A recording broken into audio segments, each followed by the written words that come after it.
Hello friends, so ఈరోజు మన hashtag Kandukur. So చిన్న ఫంక్షన్ ఉండేసరికి మేమైతే ఆంధ్రప్రదేశ్ కందుకూరుకి అయితే వచ్చేసామన్నమాట. సో మా జూ పాప అయితే చాలా ఎక్సైట్ అయ్యాడు, బికాజ్ ఇక్కడ చాలా ఓపెన్ స్పేస్ ఉండడం వల్ల అటు ఇటు ఒకటే పరుగులు ఎత్తుతున్నాడు అనమాట. సో వాడి వెనకాల తిరిగి తిరిగి తిరిగి అలసిపోయాము. సో అక్కడ చిన్న ఫంక్షన్ అయిపోయాక మేమందరం అయితే రామాయపట్నం బీచ్కు అయితే వెళ్దాం అనుకున్నాము. సో ఏపీలో అయితే చాలా బీచ్లు ఉంటాయి కదా, సో ఒకటి బీచ్ అయితే ఎక్స్ప్లోర్ చేద్దామని చెప్పి వెళ్ళాము.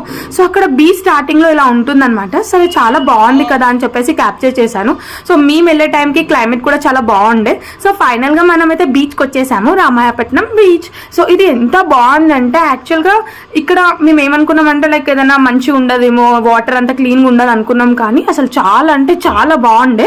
సో నేనైతే తెగ ఎంజాయ్ చేసేసాను. చూడండి ఫ్రెండ్స్, మనం ఏదో పోజ్ కొడుతున్నాం అనమాట, అలా గ్లాసెస్ పెట్టుకొని. వీడైతే ఆగట్లేదు ఇంకా వాటర్లో. ఇంకా మా అన్నయ్య అయితే మొత్తం అదొక పూల్ లెక్క ఎంజాయ్ చేస్తున్నాడు బీచ్ని. బికాజ్ మన హైదరాబాద్లో బీచ్